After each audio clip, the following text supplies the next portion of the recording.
So Um, how long have you been studying digital marketing? Like, how long have you been in the industry? How long have you been in the field as a quote unquote learner? And like, reason I ask is because I've been in it since 2017, since it's like beginning 2017, late 2016. So like, it's been 3 years for me, and I've had some successes and some failures, like we all do. But what about for you? What's your expertise like? I And then mean, after this, I'll ask a follow up that will kind of piggyback off of that one. yeah. So I guess officially in terms of the marketing industry, where it's like the only thing that I've been doing, it's been since September of 2019.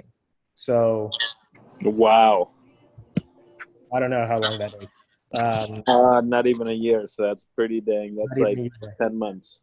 Yeah, but I think that I was blessed because I had done a lot of personal development work since I was 18 years old. I'm 25 right now, and I've been in sales for that long too.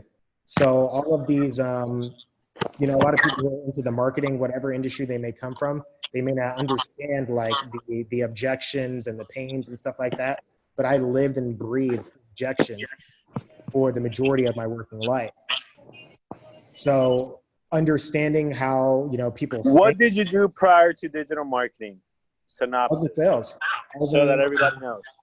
Door to I door was. sales, phone sales, and corporate sales. Yeah, I did a little bit of You see outside if sales, somebody's able inside to just sales. like relate and be like, "Oh my God, James is a stud 5,000. I'm him in the making." I started out with like kind of like event sales for a car company, Okay. and was doing that when I had left school originally, because I thought network marketing was going to be the golden ticket for me. And You were in network marketing? yeah, dude, that's how I learned about personal development. That's how I met you. Just kidding. Anyways, No. proceed. But I mean, I went from event sales and then I went into like, I did a lot of work in also collection sales and I absolutely hated it. Like I crushed it, but I hated it because it was uncomfortable conversations. I was the kind of person back then where I didn't want to, upset anyone. And I wanted everything to be on one accord. So I was more agreeable than I was sort of almost to a fault even. Right. Then I got into pharmaceutical sales, which I absolutely loved that industry. Speaking with doctors on a day-to-day basis, having those high-level conversations. That sounds awesome. I always wanted to do that at some It was point. great, man. But what that taught me though I is, remember when you were in that, actually. Anyway. yeah, that wasn't too long ago, man. That was No, dude, that was like 2 years ago, maybe. yeah, that was like a couple of years back. But the Wow. biggest thing that taught me is how to get through gatekeepers, man. Like, you think there are some busy people in the world? Try to get a doctor on the phone. Oh, geez. So that taught me about gatekeepers and how to like communicate with them and build rapport quickly, and be able to have them do you favors, which is nice. Yeah. I got into like health insurance, life insurance, things like that. It was more of a transition job, and then I got into advertising sales, and I actually worked at Angie's List with service. Nice. So I literally spent, about a year there speaking with like these 1 to 2 person companies who are contractors who, were making 200 grand, a year plus, but knew nothing about marketing. And then on the other spectrum of that, I was speaking with people who had multi-million-dollar companies that literally wanted to know down to the cost per acquisition, the cost per click, all of this stuff of the Angie's List ads that we literally had no information on. Yeah. So my interest in marketing peaked when I was at Angie's List, essentially, because I was in a Fortune 500 advertising company that, they did an okay job of advertising their company, but I think for the longest time, Angie's List probably wasn't profitable. I mean, so I had all of these one-on-one conversations where I was helping these contractors, like selling them into why advertising works and why you need it, and helping them set up the areas that are going to best benefit them. And I thought to myself, if I can have these one-on-one conversations with these people and completely scale their business, I need to find a way to have 1,000-to-1 conversations or 10,000-to-1 conversations and produce a similar result. So Angie's List was where, over the sales career, 6 figures, which was like my highest. I hadn't earned that before in sales prior to that. Crazy. This was the first one that actually had a tangible opportunity to do that. And I started to get not necessarily complacent, but more so jaded. I started to get very, very jaded just because I had more of a love for marketing and I wanted to help more people, bring in more sales, bring in more leads. I even ran like an unorthodox campaign at Angies List where I set up voicemail drops and I got like 25 people from my list of cold callers to call me back, and that produced sales. Jeez. That was like my first real That doesn't happen. Online marketing. Yeah. And dang, that's great. That doesn't happen often either. Yeah, no, it doesn't. So like from there, it was like I made that hard decision to leave Angie's List, like very, very comfortable salary. Commissions were extremely high, dude, like nuts, like 5-figure commissions. And I left that, good healthcare, good benefits, all of that. And I, joined a marketing agency and essentially my income slashed down to $10 an hour. So you can imagine how I felt finally attaining this one thing that I thought was, the pinnacle of where I wanted to be. And when I actually hit that within like 2 to 3 months, leaving that. Crazy. I understand that very much so. Yeah, dude. I was honestly scared. Like, luckily my fiance supported me through every step of the way. She's a beast of a lady. She's the shiz. By the way, he's getting married in September. So if you guys are listening, don't show up. It's private, but we'll let y'all know how it is. But I've been blessed, man. Like, she supported me every step of the way. She actually wanted me to leave because she knew my passion was more so for marketing in terms of like more the creative side. Like, one of the videos that inspired me was the Samsung video when they released their cell phone that had deaf communication capabilities. And it was very, very like somber ad creative that was a narrative story of this deaf child in India being able to communicate with their parents for like the first time on the phone.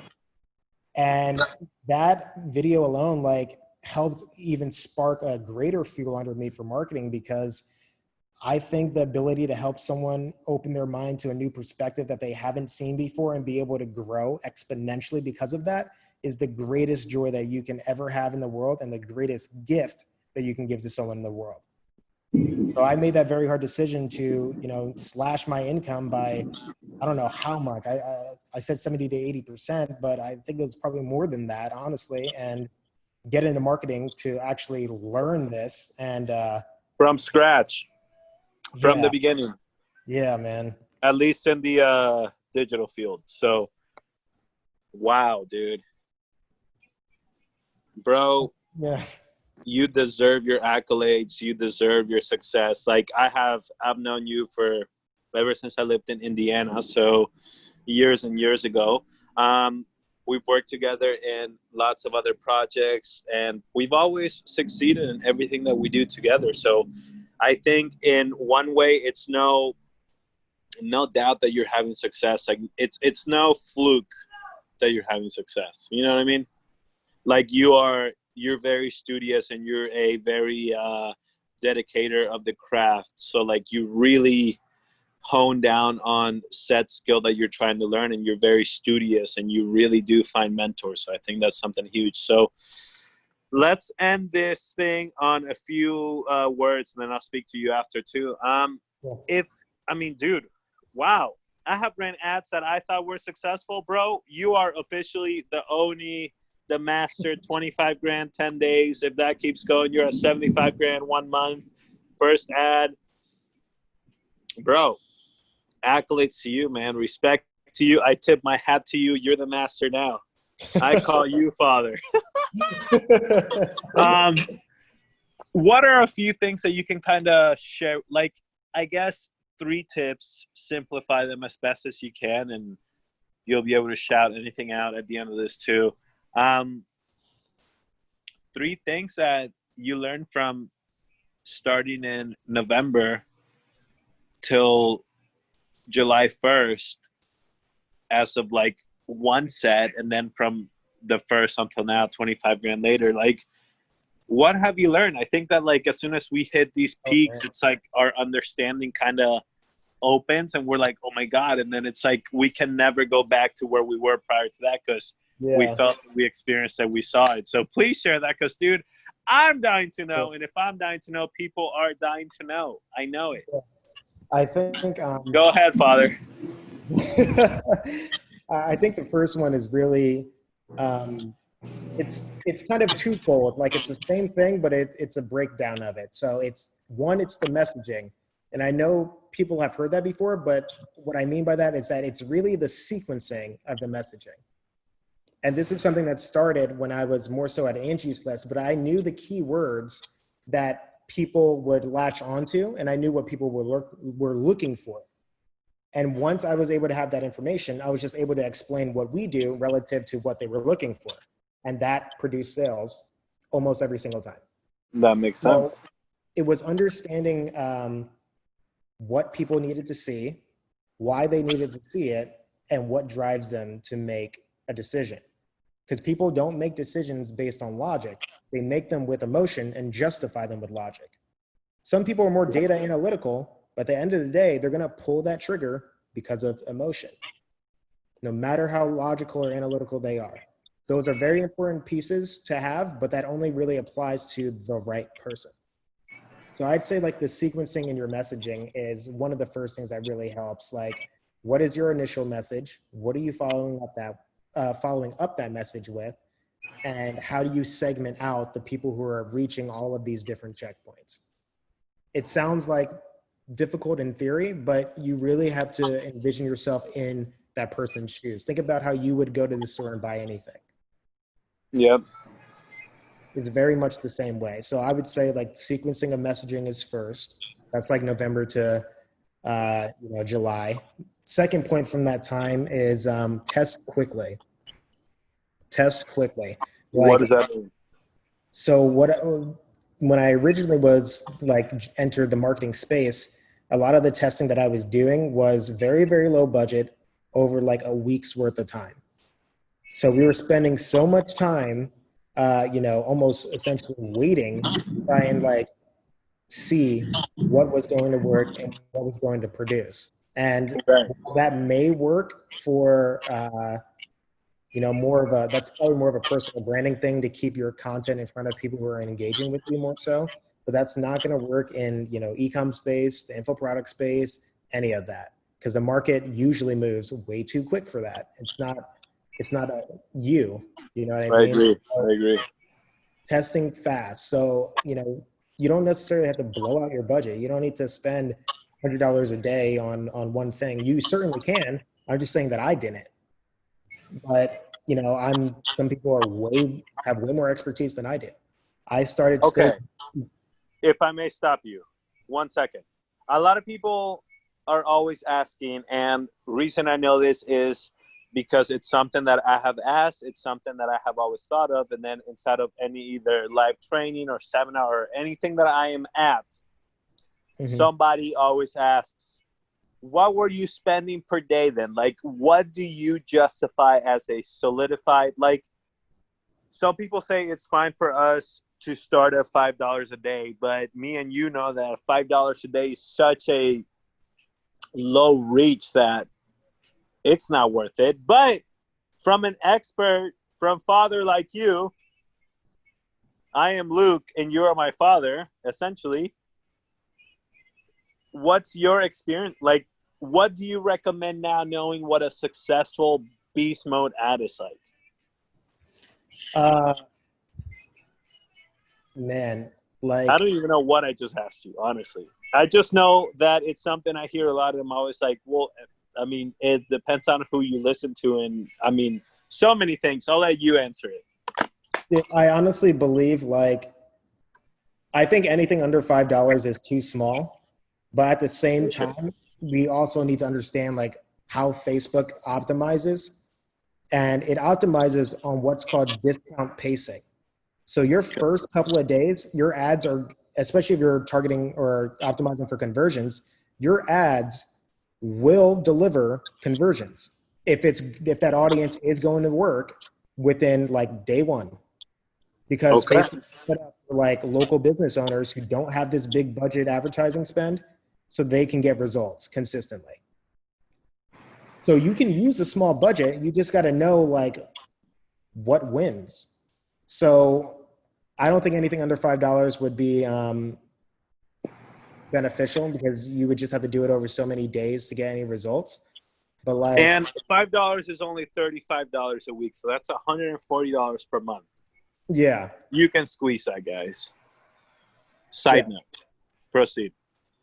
and I believe the discount pacing, I don't know how long it actually optimizes, but usually after the third day, like everything just starts to tank because you've kind of reached that threshold, right? So Ad fatigue, right?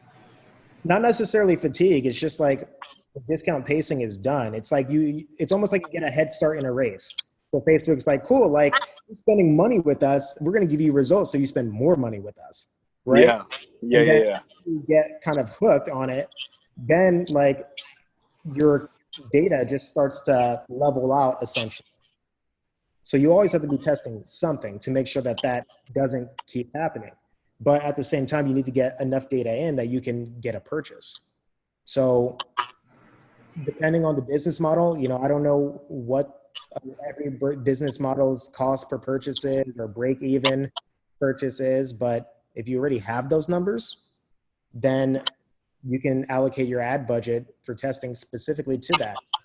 For us, I didn't have any data to go off of, so I just started off with small budgets, micro budgets on several different ad sets. But like I said, the account was unverified, so we could only spend $50 a day, bro, at most when we started, and we only spent 100 for what, 5 days, June 25th to June 30th. So what is that, $20 a day over 5 days? I'm not very good at math, so yeah, it sounds like it. And the thing is, like, that didn't even spend every single day because we capped at 50. Golly, dude. So it could have been $20 over 5 days, or it could have literally been $50 on 2 days. God dang, dude. So it just depends, is what I'm saying. It's like, you just gotta know. Okay. No, absolutely. Okay, so that's second point.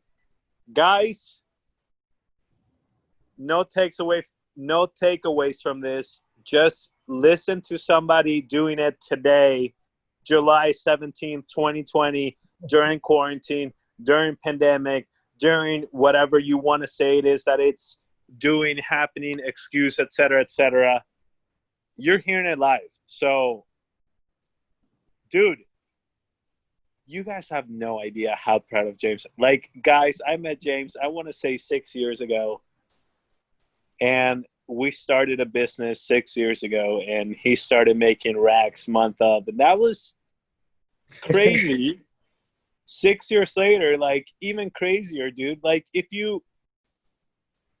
while you continue to do this, that is your time freedom. That's your security. That's you and your wife that you're going to have in like a month and a half. And you guys are planning on having a family and all that. So that's just so, so, so crazy. I'm so proud of you. I can't believe I know you.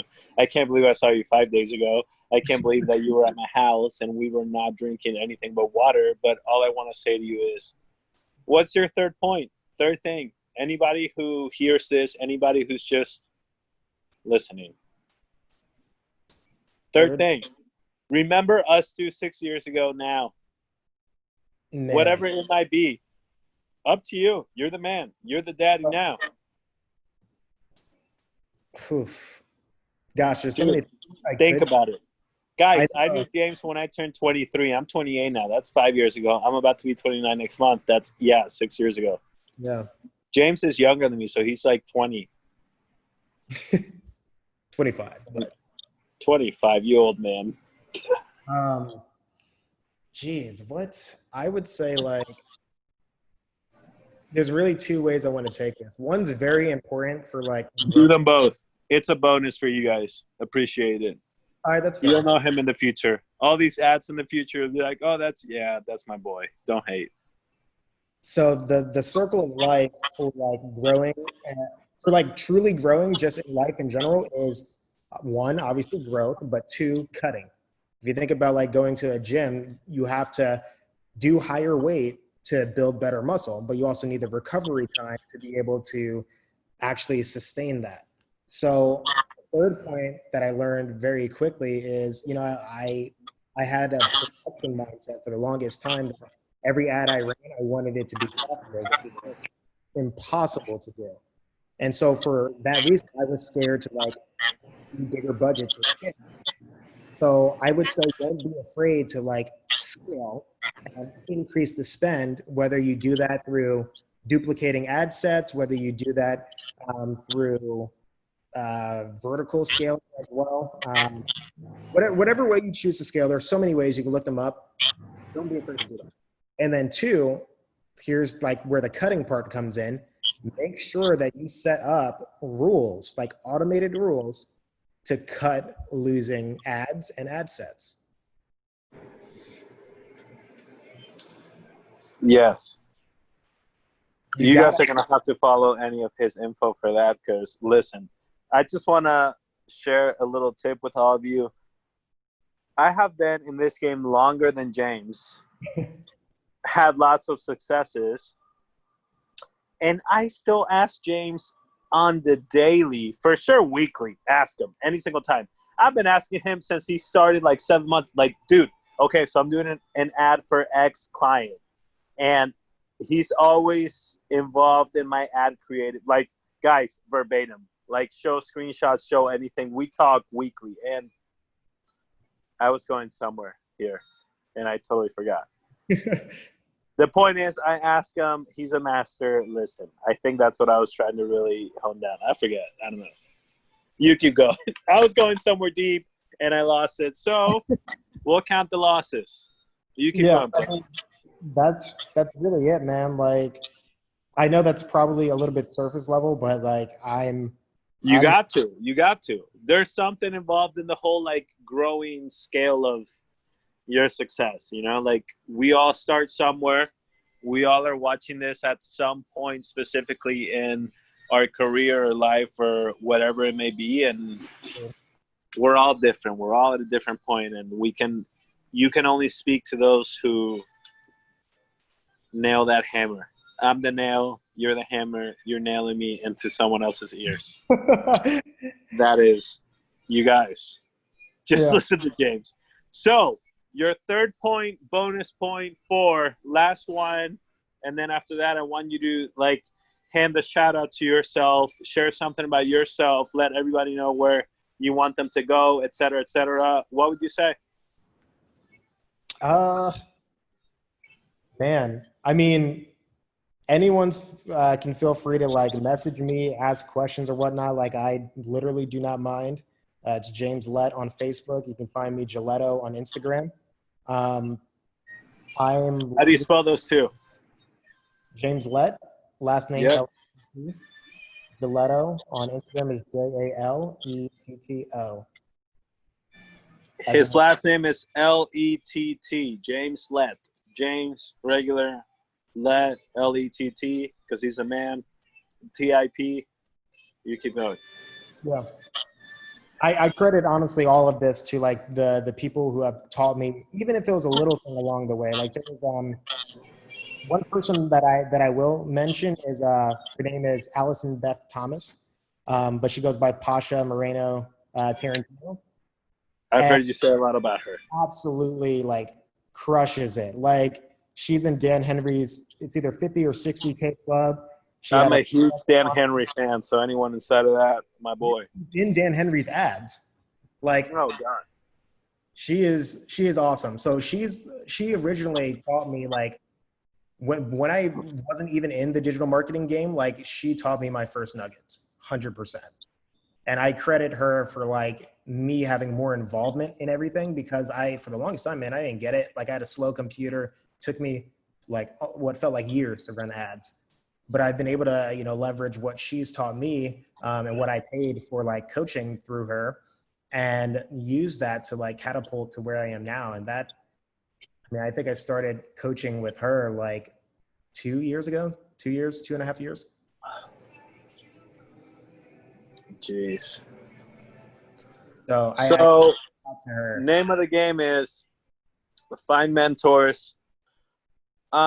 Me and James have always sort of lived by this quote in our life, sort of like this whole like, I don't want to say lifestyle of how we think, et cetera, but we were both taught at such a young age that find people who have what you want, listen to them, and you'll get what they got, right? So we have always been such fans of that whole like, learn from the pros.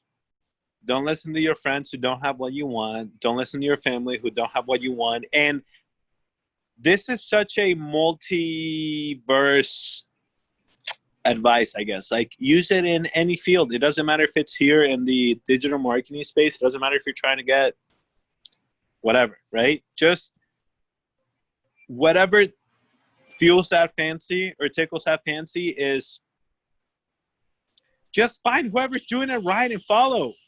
Learn. Mentorship. Like, that is literally the name of the game.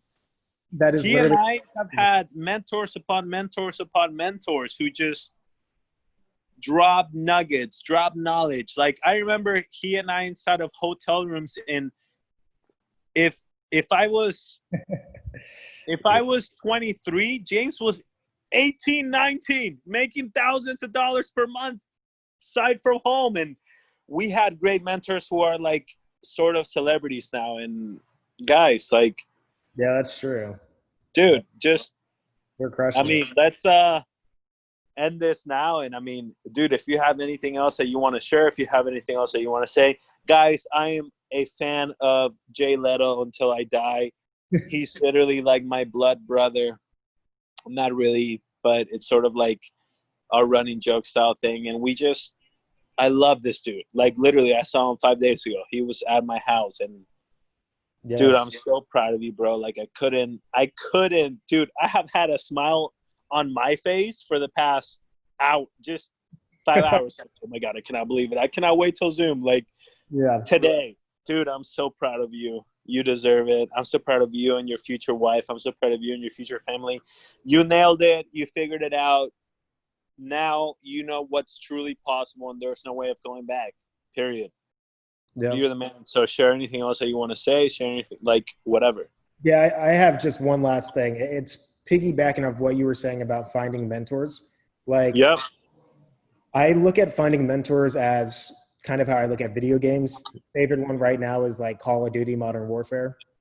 And I play Warzone a lot. It's very, very strategic. You have to kind of analyze and figure out how things are, where things are, stuff like that. But the biggest thing that I learned and why I say it's like a video game is that you're always going to face like some next challenge.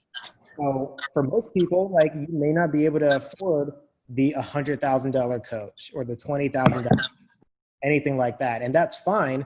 But you can at least find someone who has one level of success more than what you're looking for and latch onto them. If you can find someone when they're just getting started and learn from them and be able to build on that and then go and take that knowledge, apply it, and learn from someone else along the line, you will have way more success than if you just wait and you try to figure it all out yourself, or if you try to, you know, drain your bank accounts to pay this one coach and put all your eggs in one basket.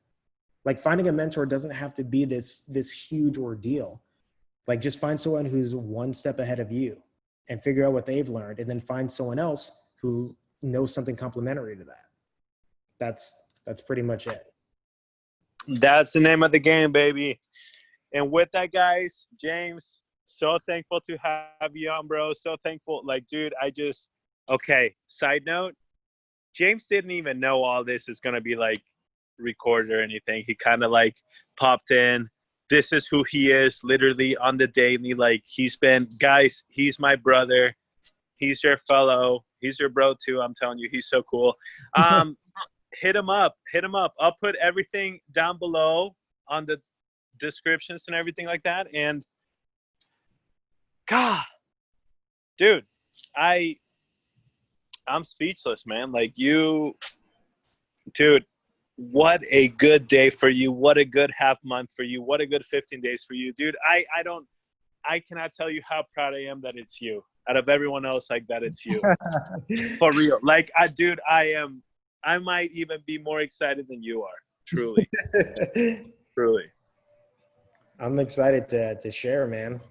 And to get So, thank you guys. A lot more things are going to be releasing from Mint Media, from James, from me. Our individual brands are together workshops, like things of that sort. He and I have been together for lots of long time, and we love you guys, and we just hope that this brings some sort of excitement, some sort of fire to you. Whatever your crazy, insane dream is, we all have an individual dream, and it's okay if yours isn't same one as Bob's next to you, because it's all possible. And you're looking at two people who have fought hell and back to make it all happen. So, James, thank you for your time, bro. I appreciate you. You're the man. I'm going to stop recording now, and then I'll talk to you after that. So, cool. Much love, brother. Thank you, peeps. I appreciate you all, and hit them up. It's in the descriptions. Go figure it out. Press this link. When? Right now. Right now. Press it. Find him. Trust me. His fee did go up a little bit from $5,000 a month to like 10, I think 12, 13 a month. But trust me, clearly totally worth it. 5X all your returns. So with that, guys, I'll leave you. James, thank you so much, bro. I appreciate you. And I'll see you at your wedding, brother. Alrighty. All right, man. Bye.